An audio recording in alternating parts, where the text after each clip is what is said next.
No Caitlin Clark, no problem. The Indiana Fever just absolutely destroyed the Las Vegas Aces, and man, oh man, do we have a whole lot to get into. In a game where A'ja Wilson put up nearly 30 points. All right, man, so I'm pretty sure y'all saw this moment by now. It has been a little bit. I was going to talk about it yesterday, but I ended up getting busy. So this moment right here, man, you get the ball going to Napheesa Collier. Fever won by nearly 30 points, and Caitlin Clark didn't even play. Kelsey Mitchell in this game was absolutely exceptional and spectacular. She had 25 points, and it wasn't a game where she was just chucking up a bunch of shots, but when she got looked, she made her shot. K-Mac actually holding her arms up. It looked like A'ja Wilson's arm got under hers a little bit, right? And it's a smooth shove over, bro. Oh my goodness, look at this. I mean, she just plowed. Did you see A'ja Wilson's shove that sent Kayla McBride flying to the court? We slow it down for you so you can judge for yourself. Was this a blatant, flagrant foul? Or is the WNBA ignoring its own rules again? It's a moment that's lighting up social media, and we're breaking it all down right now. Before we move on, I'd like to ask you a small favor. If you appreciate this content, please take a second to like this video and subscribe to the channel. Over 98% of you watch the videos without subscribing. It costs you nothing, but it makes a huge difference to us. So did you click the subscribe button? Great, thank you so much. Now, back to the video. Imagine watching a WNBA game where a player gets shoved so hard you wonder, is this basketball or a wrestling match? That's exactly what went through fans' minds when A'ja Wilson sent Kayla McBride crashing to the court. It happened during the Las Vegas Aces' intense game against the Minnesota Lynx, a matchup that wasn't just another regular season clash, it carried serious playoff implications. And Aaliyah Boston was also exceptional in this game. She had 20 points and 7 rebounds. She shot at nearly 70% from the field, and she was making all her shots around the rim. Caitlin Clark obviously wasn't able to feed her in this game. Dang, A'ja, dang. And it was really dangerous, man, because she threw her right in that landing space of Napheesa Collier. If you pay attention to Napheesa Collier, she don't even look at the shot all the way. Look, she had to look down because... But she was able to get her own, which was big time. And Natasha Howard has continued her good play for the Indiana Fever. She had a lot of buckets around the rim. Her touch has been amazing. She did a good job of containing Alyssa Smith in this game. She had another great one. And the unsung hero of this game was... If she would have landed on K-Mac's head, game over, man. Game over.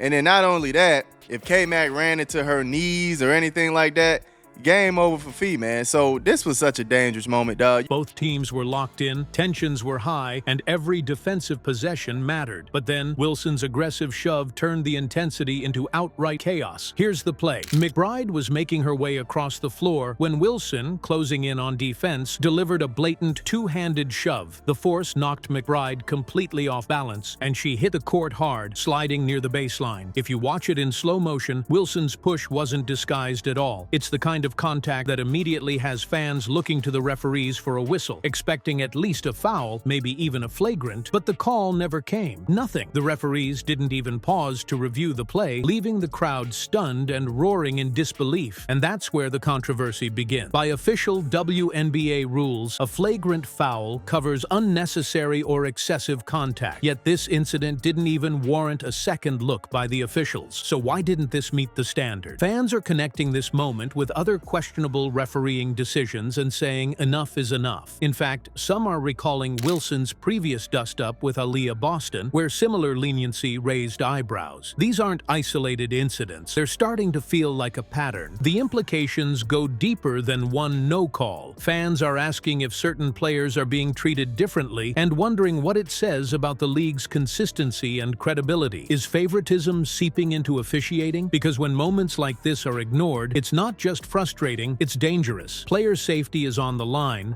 She had 8.7 rebounds and 7 assists in this game, and her just pushing the pace, running the offense, getting everybody involved was so big for this Fever team. Without Caitlin Clark, this team is obviously lost without a player to look for everybody. Off of frustration. Look, I get it.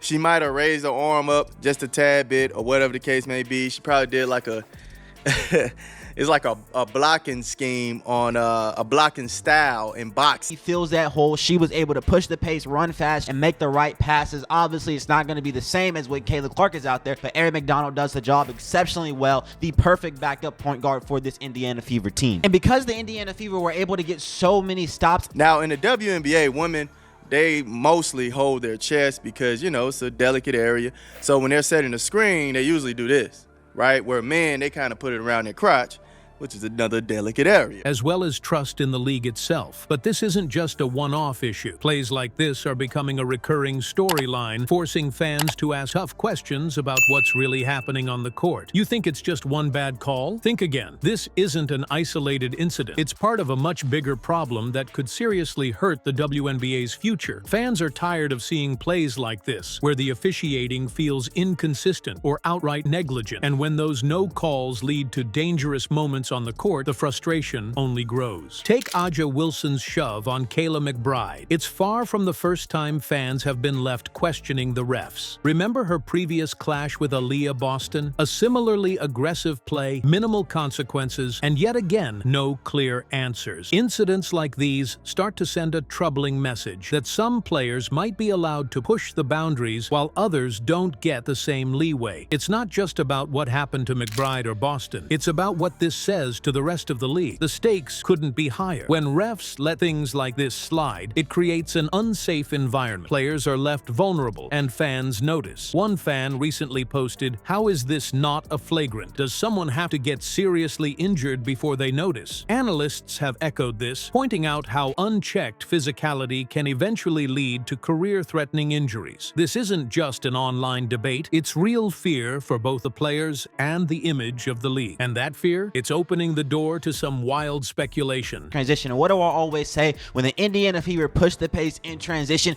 good things happen. And when the Indiana Fever do get out in transition, you see them cutting back door. You see them setting the off-ball screens. You don't see a stagnant offense. You actually see movement. And with McBride being she's a little tough, right? So she's more so gonna, you know what I'm saying? Instead of more of the girly, hey, let me hold my chest like this.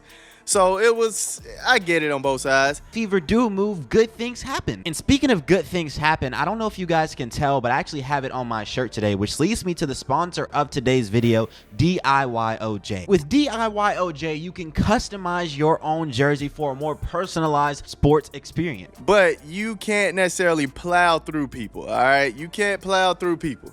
Anytime you run through somebody, it is a foul. All right, now it was a common foul, but it probably should have got raised to a flagrant due to how dangerous. Fans are talking about everything from bias to betting influences. Some even believe referees are hesitant to blow the whistle on big-name players, either to avoid backlash or protect the league's top stars. Whether that's true or not, the constant questioning of the refs' decisions is damaging the league's credibility. So, how do you fix this? It starts with better officiating standards. Rules that are enforced consistently, no matter who's involved. Fines, suspensions, ejections, this has to happen in real time to set the tone. Leadership matters here too. Commissioner Kathy Engelbert needs to show she's serious about protecting the players and the game itself. If nothing changes, fans will demand it, and they should. The WNBA is at a crossroads. When plays like Aja Wilson's shove on Kayla McBride go unchecked, it's not just the players who get hurt, it's the league's reputation. Fans are already questioning the integrity of officiating, and the league risks losing their trust if nothing changes. Player safety and fairness should never take a backseat to bad calls or a lack of accountability. If you care about women's basketball, it's time to demand change. Use the hashtag WNBA Fair Play to send a message to the league. Fans won't stand for this anymore. Together, we can push for a league that's fair, competitive, and safe.